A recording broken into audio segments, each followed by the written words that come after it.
So part 1 है इसमें से, when multiplication of two vector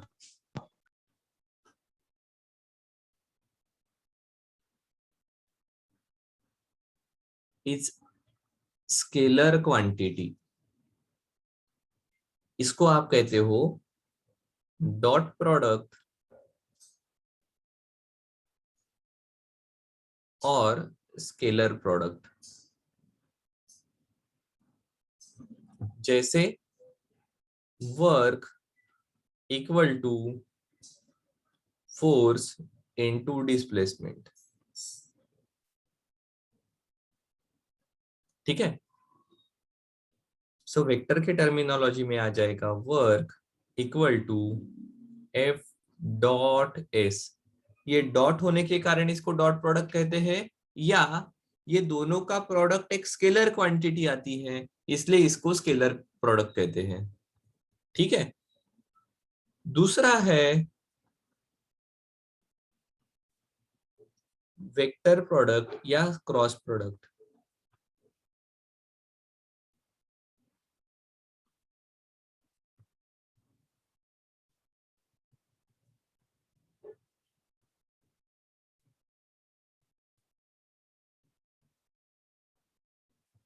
When multiplication of two vectors is vector, ये cross product रहेगा, या इसका दूसरा नाम है वेक्टर प्रोडक्ट।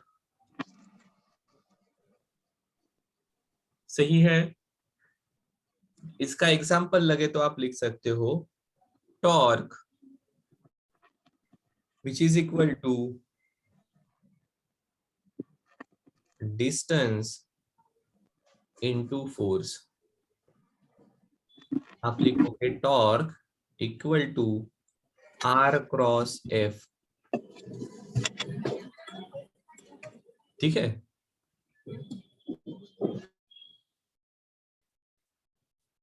सो इस प्रकार के दो, अब ये स्केलर प्रोडक्ट आपने बहुत जगह पर देखा है, वेक्टर प्रोडक्ट आपने कम जगह पर देखा है, पर उसमें का भी एक प्रोडक्ट आपने किया है विच इज एरिया।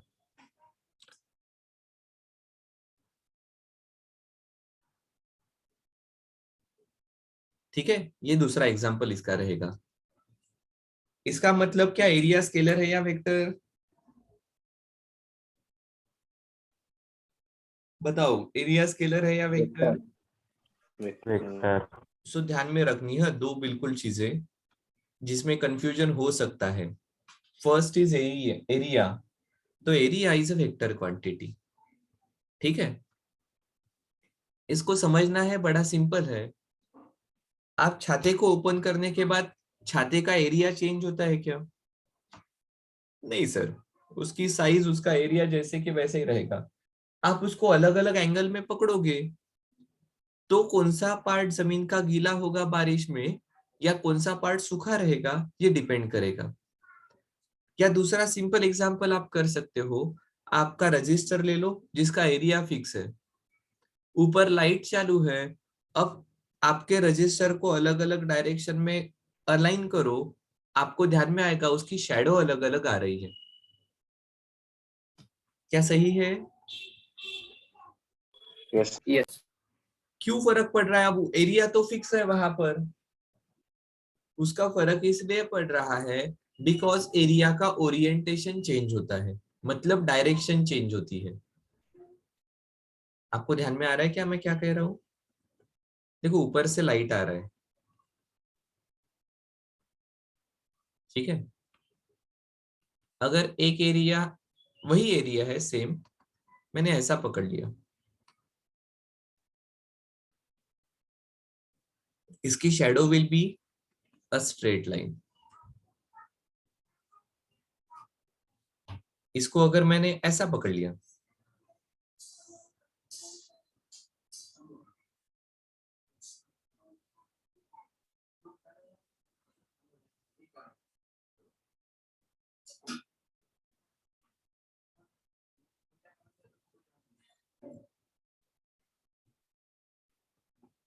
ठीक है, अब इसकी शैडो कैसे रहेगी?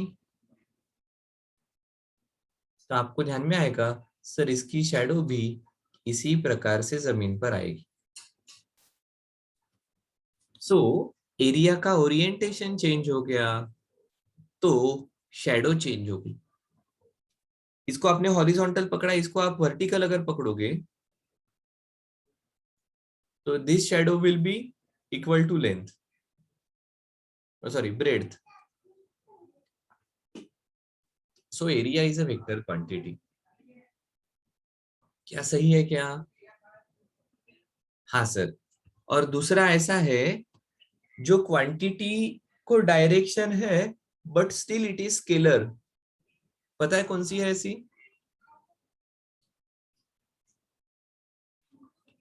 डायरेक्शन है but quantity is still scalar. कौन सी क्वांटिटी है?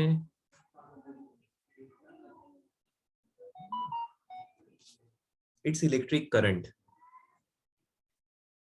ठीक है, इट्स इलेक्ट्रिक करंट। देखो क्या होगा,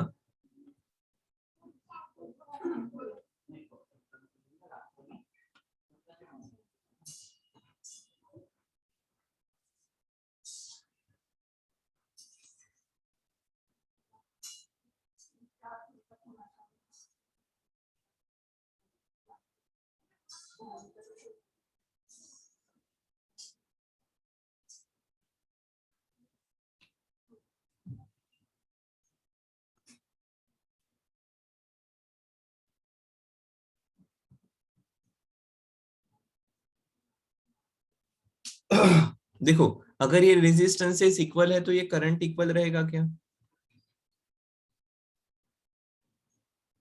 हाँ सर इक्वल रहेगा। सो यहाँ पर करंट आई है और यहाँ पर करंट आई है, तो यहाँ पर भी करंट आई रहेगा।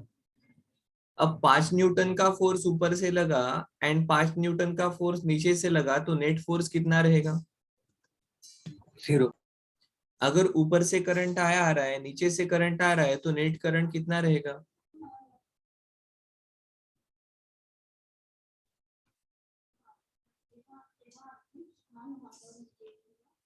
सर यहाँ पर दोनों करंट ऐड हो जाते हैं, सही है क्या? Yes sir. और यहाँ पर ये करंट अपोजिट डायरेक्शन में जा रहे हैं, तो क्या इस इनका मैग्नीट्यूड आप अपोजिट लेते हो क्या, एक प्लस एक माइनस? तो नहीं, करंट बिहेव करते हैं just like a scalar quantity. ठीक है, it's a charge per unit time. Charge scalar scalar quantity है। चार्ज को पॉजिटिव नेगेटिव उसकी पोलैरिटी है, but charge is a scalar quantity. Charge को डायरेक्शन होती है क्या? 5 coulomb charge right hand side से, 9 कूलम चार्ज अपवर्ड डायरेक्शन से, इलेक्ट्रॉन का चार्ज लेफ्ट हैंड साइड से। ऐसा कुछ नहीं रहेगा। चार्ज को डायरेक्शन नहीं होती है एंड टाइम को भी डायरेक्शन नहीं है।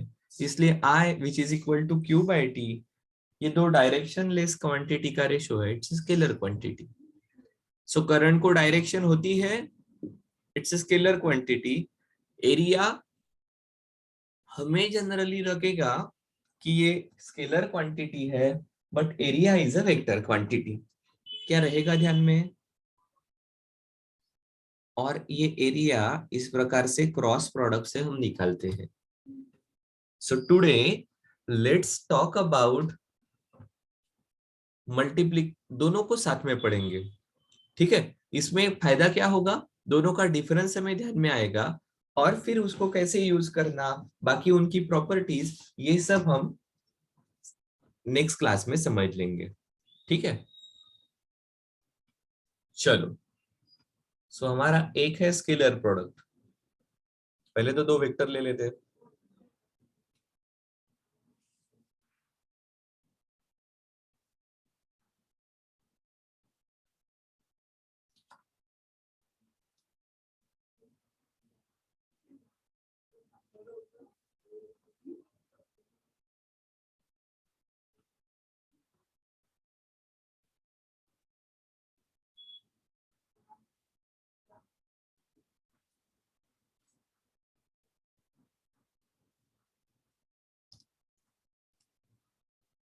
छोटे लेता हूँ।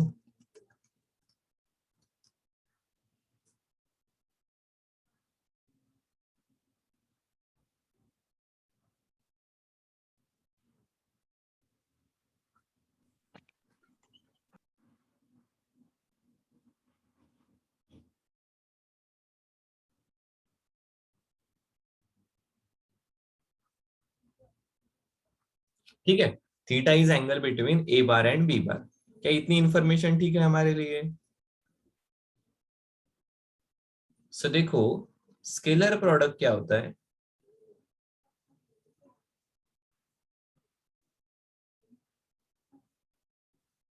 आप कहते हो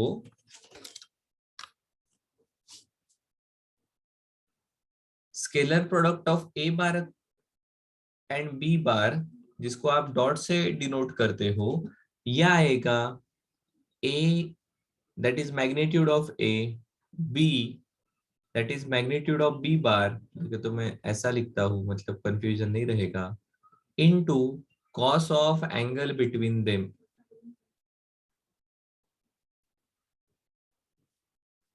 ये तब जब आपको दो वेक्टर का मैग्नीट्यूड पता है और दोनों के बीच का एंगल पता है। अगर आपको इस प्रकार से कंपोनेंट के फॉर्म में पता है, तो you can still write A bar dot B bar equal to A X into B X plus A Y into B Y plus A Z into B Z. बड़ा सिंपल है, ठीक है। अब इसको आप थोड़ा सा अगर समझ लेते हो,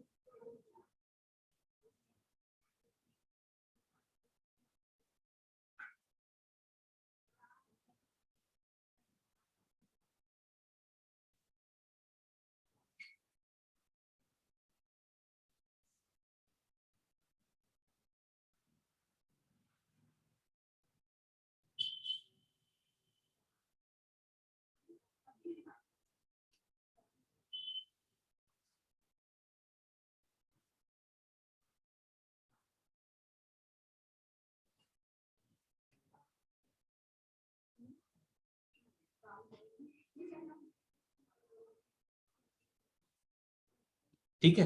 अब we can have component of A bars, ठीक है। ए बार के क्या कंपोनेंट हो सकते हैं? सिर्फ दो कंपोनेंट है।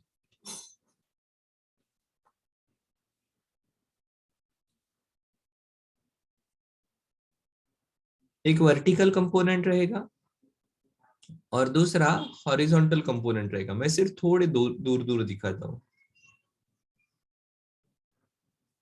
ये थीटा के अपोजिट वाला रहेगा, ये वर्टिकल कंपोनेंट ए साइन थीटा रहेगा। ये हॉरिजॉन्टल है, ये ए कॉस थीटा रहेगा। सिमिलरली, क्या इतना पार्ट ध्यान में आया? ये ए वेक्टर ये इन दोनों के एडिशन से बना है ना।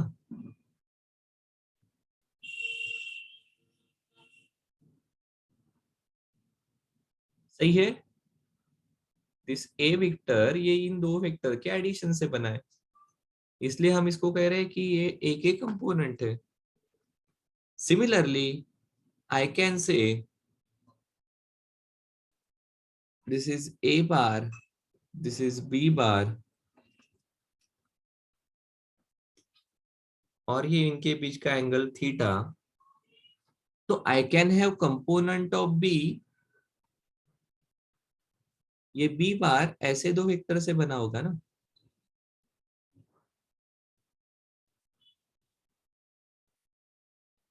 चलेगा क्या?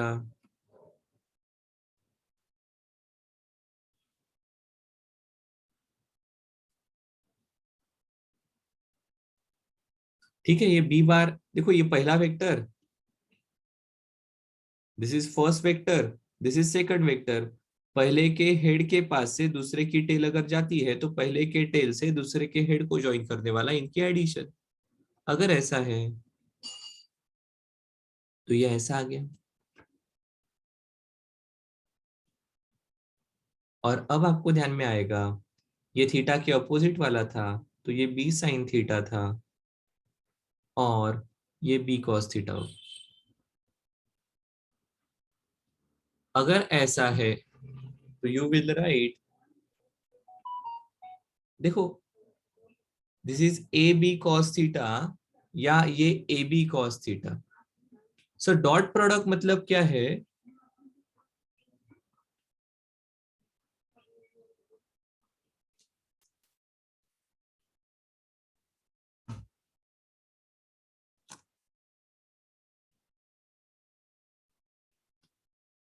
Dot product is product of vector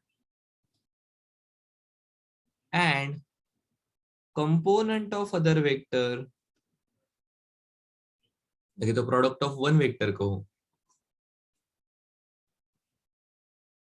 a vector and component of other vector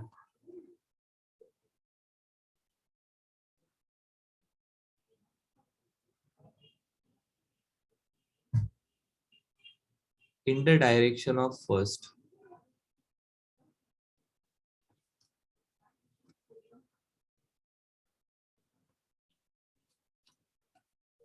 एक vector and component of other in the direction of first. सो देखो यहां पर भी क्या हो रहा है,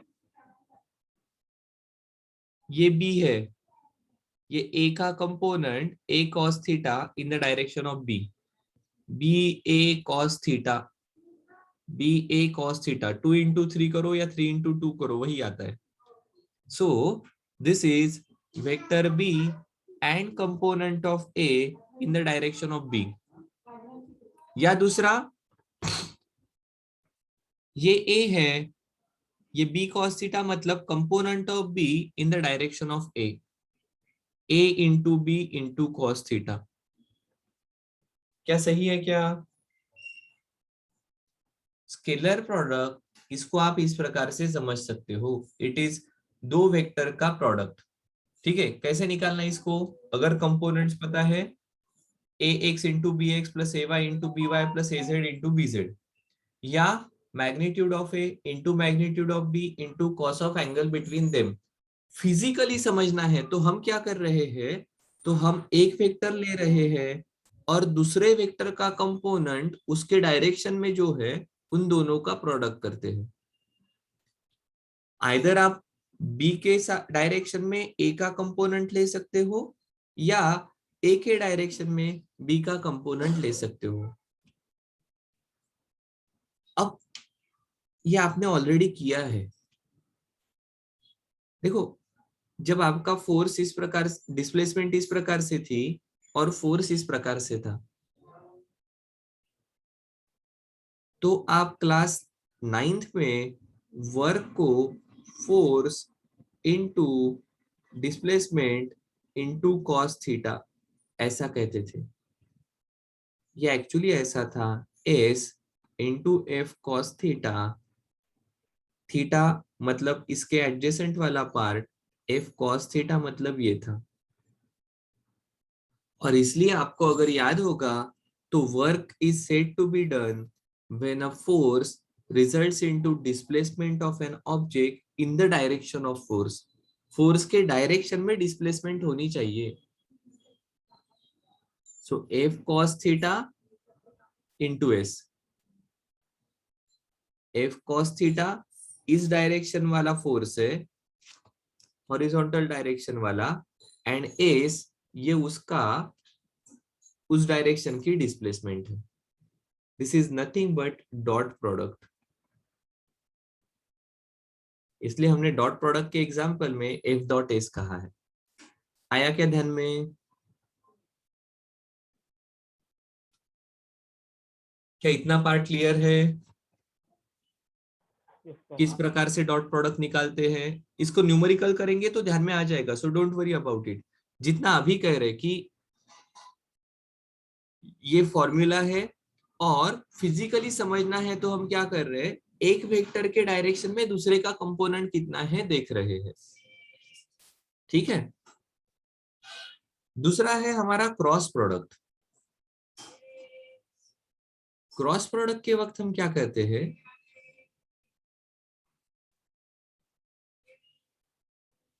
क्रॉस प्रोडक्ट की डेफिनेशन है, या इसे वेक्टर प्रोडक्ट हम कहेंगे.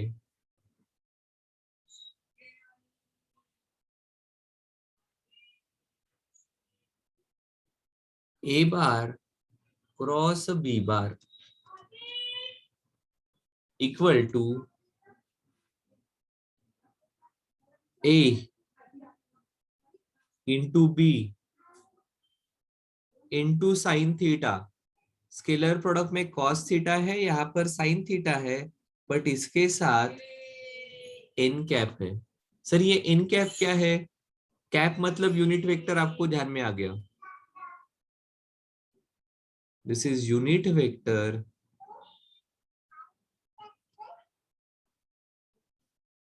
in the direction of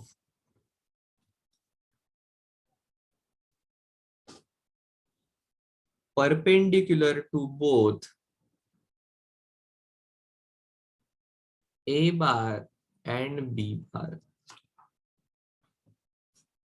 ठीक है, या उसे निकालने का दूसरा तरीका है, क्या मैथ्स में आपने डिटर्मिनेंट पढ़ा है क्या? Yes sir. So I J K, A के component A X, A Y, A Z, नीचे बी के component B X, B Y, B Z.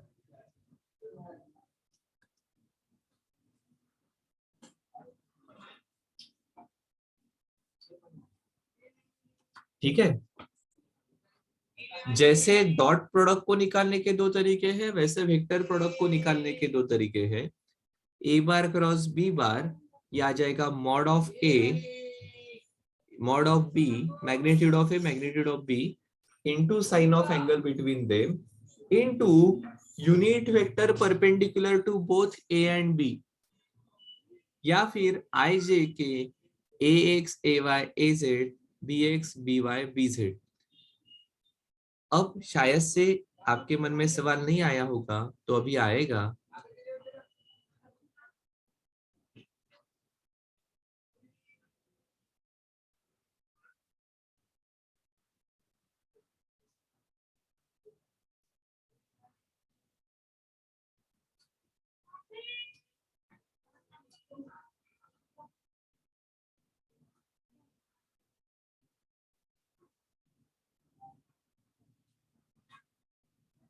देखो इस प्रकार से दो वेक्टर्स हैं, ए बार एंड बी बार। ठीक है, अब ए बार एंड बी बार को परपेंडिकुलर एक्चुअली दो डायरेक्शन है, आइदर अपवर्ड या डाउनवर्ड। ये पूरे ए और बी के प्लेन को ही परपेंडिकुलर है। ठीक है, ये मेरा ए वेक्टर और बी वेक्टर जिस प्लेन में है, ठीक है, उसको ही ये परपेंडिकुलर है।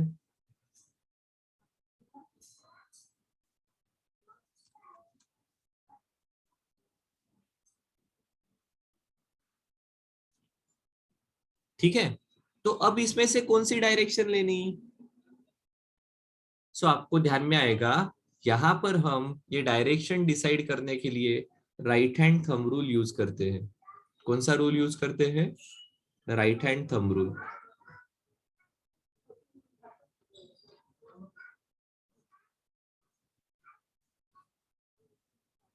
क्या कहता है?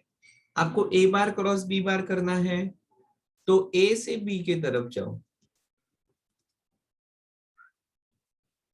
मैं नाम चेंज कर रहा हूँ, बाकी कुछ भी नहीं।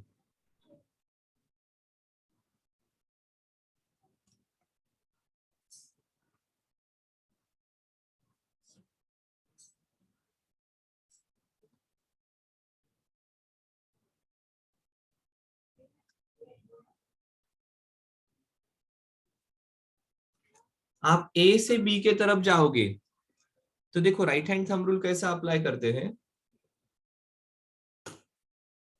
पहले कौन है? ए बार, तो मैं ए के डायरेक्शन में मेरी फिंगर्स लेकर जाऊंगा और फिर मैं बी के तरफ जा रहा हूं, तो ऐसे वक्त मेरा थंब जिस डायरेक्शन में है उस डायरेक्शन में ए बार क्रॉस बी बार रहेगा।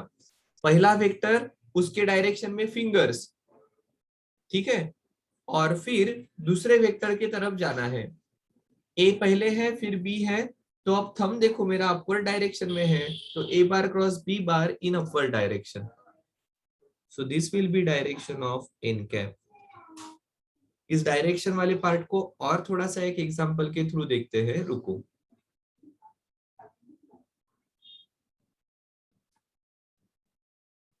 जाऊंगा, हाँ मैं पिछले वाले स्लाइड पर, डोंट वरी।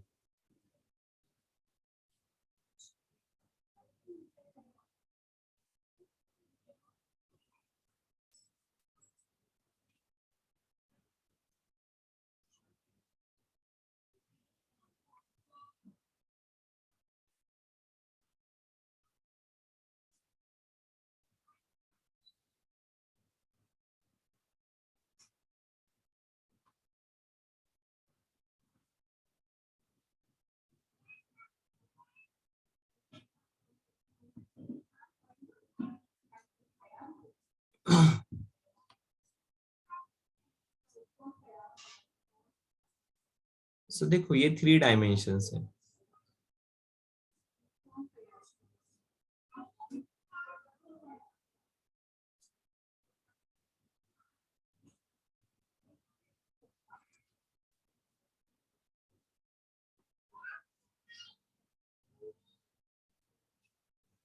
सो ये x, ये y और ये z डायरेक्शन है।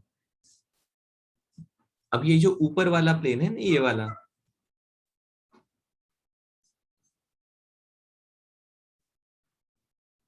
इस प्लेन में हम वेक्टर कंसीडर कर रहे हैं।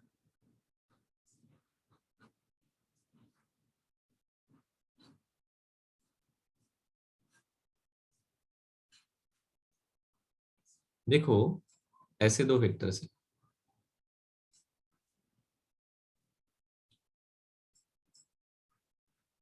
a बार एंड b बार।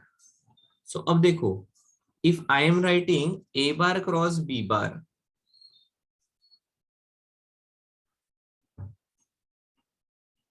पहला वेक्टर कौन है, a। अब मैं a से b के तरफ जाऊंगा तो देखो मेरी फिंगर्स कहां पर रहेगी, देखो इसको कैसे अप्लाई करना। ए के डायरेक्शन में मेरी फिंगर्स है, अब मुझे बी के तरफ आना है, पर बी के तरफ आना है तो मुझे इस डायरेक्शन में आना है वापस। ए के डायरेक्शन में फिंगर्स है और मैं बी के तरफ अगर मेरी फिंगर्स अब आ रही है तो थंब देखो it is in downward direction. So अब ये A bar cross B bar it will be in downward direction. This is direction of N cap, जिस डायरेक्शन में ए बार क्रॉस बी बार रहेगा।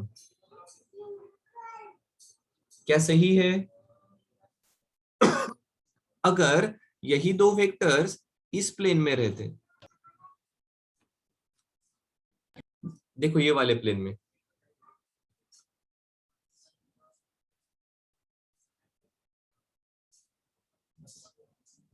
This is A bar, this is B bar. अब मैं ए से B के तरफ आ रहा हूं, तो देखो ये ए की डायरेक्शन है, मैं ए के डायरेक्शन में फिंगर्स लेकर गया और मैं अब बी के तरफ नीचे आ रहा हूं, तो my thumb is in right hand side. So इसको परपेंडिकुलर रहेगा ये A bar cross B bar, N की डायरेक्शन।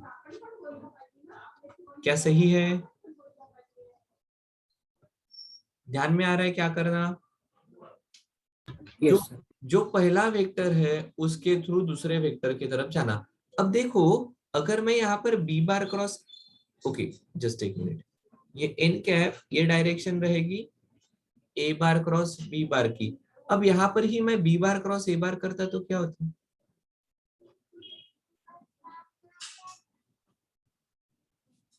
बी सर से, डायरेक्शन लेफ्ट में जाएंगी। हाँ बी से, देखो बी से मुझे ए की तरफ ऊपर जाना पड़ेगा,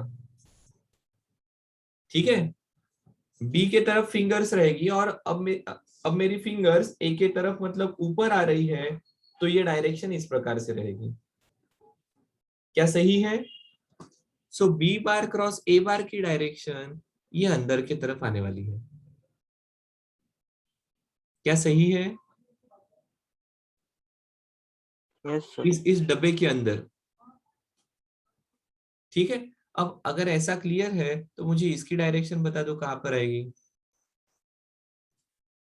अब नीचे वाला प्लेन कंसीडर कर रहा हूं, हाँ, एक्सजेड प्लेन।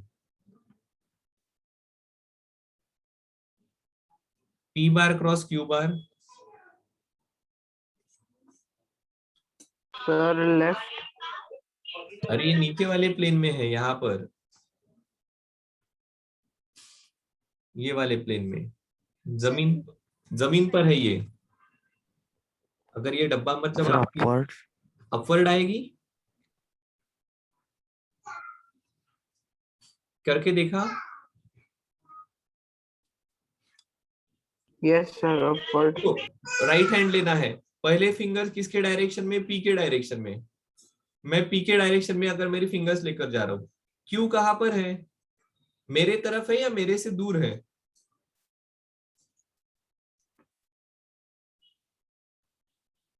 पी से क्यू। सो पी से क्यू अगर जाना है तो इस प्रकार से, जिस डायरेक्शन में जाना है ना उस डायरेक्शन में हमारा पाम चाहिए। सो ये पी है, मैं यहां से क्यू के तरफ गया, thumb is in downward direction. पहला वेक्टर उसके डायरेक्शन के अलोंग हमारी फिंगर चाहिए। ये इस प्रकार से भी रह सकती है, इस प्रकार से भी रह सकती है। तो ध्यान में रखना, जिस डायरेक्शन में जाना है उस डायरेक्शन में हमारा पाम चाहिए। सो अब पी से क्यू जाते हैं तो हमारी डायरेक्शन नीचे आएगी। ये ऊपर वाली फिगर देखो, सेम चीज मैं आपको इस फिगर में बताता हूँ। ये ऊपर वाली फिगर, ए के डायरेक्शन देखो। अब ए के तरफ आइदर मैं ऐसा भी हैंड कर सकता हूँ या ऐसा भी कर सकता हूँ। ए के तरफ मुझे कहा जाना है, बी के तरफ मतलब मेरे तरफ आना है, इसलिए पाम मेरे तरफ चाहिए। अब ए से बी ये वेक्टर हमारा नीचे आ रहा था। क्या आ रही, क्या डायरेक्शन ध्यान में? जैसे अभी मैंने हाथ से करके दिखाया वैसे करना पड़ता है, अदरवाइज देखकर नहीं समझता है। आपको आपकी फिंगर्स उस वेक्टर के डायरेक्शन में लेकर जाना पड़ेगा। देखने वाले को लगना चाहिए कि ये क्या पागल हो गया, क्या हाथ ऐसे भी से घुमा रहा है, पर ऐसा करना पड़ता है, उसके सिवा डायरेक्शन ध्यान में नहीं आएगी। ठीक है? सो ये है हमारा क्रॉस प्रोडक्ट। अब आपको एक चीज, अभी हमने जो सभी चीजें की वहां से ध्यान में आ गई होगी। ए बार और B bar, A bar cross B bar की direction, A bar cross B bar की direction and B bar cross A bar की डायरेक्शन, ये एक दूसरे के अपोजिट है। क्या सही है?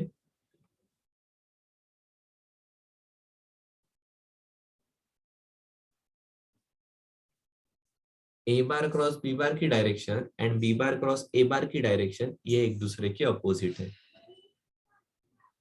ठीक है?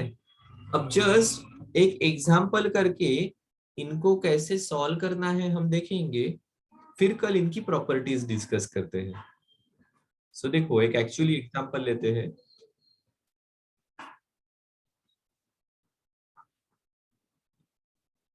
हमारे पास है A bar equal to 2i plus 3j plus 4k and B bar equal to i minus j minus k। इसका डॉट प्रोडक्ट कैसे आएगा? सो हमने देखा है ए बार डॉट बी बार का डॉट प्रोडक्ट होता है A x B X plus A Y B Y plus A Z B Z. क्या सही है? Yes sir. और ये आ जाएगा ए एक्स की वैल्यू 2, बी एक्स की वैल्यू 1 प्लस ए वाई की वैल्यू 3, बी वाई की वैल्यू -1। सही है ना? Yes sir. और ए जेड की वैल्यू 4, बी जेड की वैल्यू -1।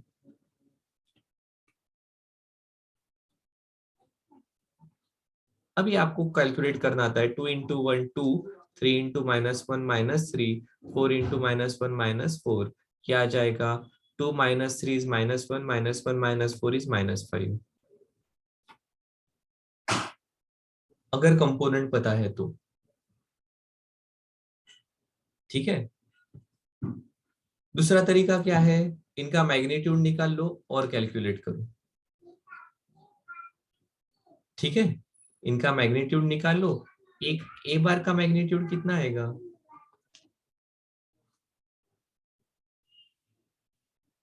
अंडर रूट 2 का स्क्वायर प्लस 3 का स्क्वायर प्लस 4 का स्क्वायर, कितना आ रहा है ये 4 प्लस 9 13, 13 प्लस 16 कितना आता है 29.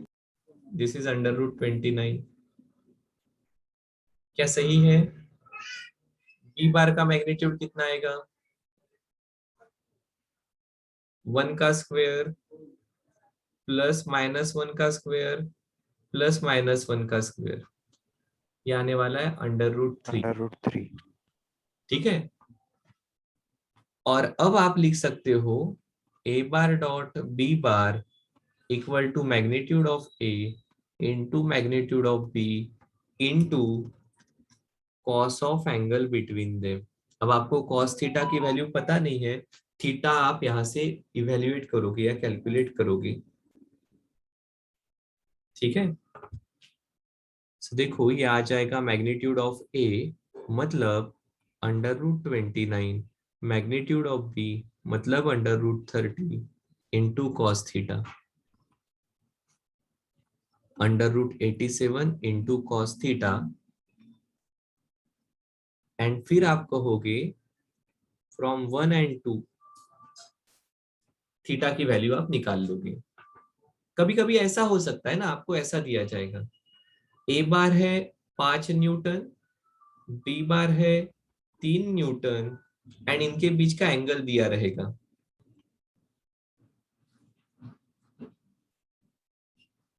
30 डिग्री। तो फिर ये फॉर्मूला आप डायरेक्टली डॉट प्रोडक्ट निकालने के लिए यूज करोगे।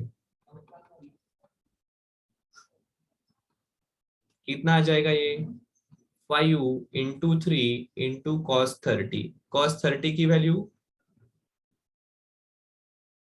1/2. साइन 30 1/2 होता है, कॉस 30 इज √3/2। क्या सही है?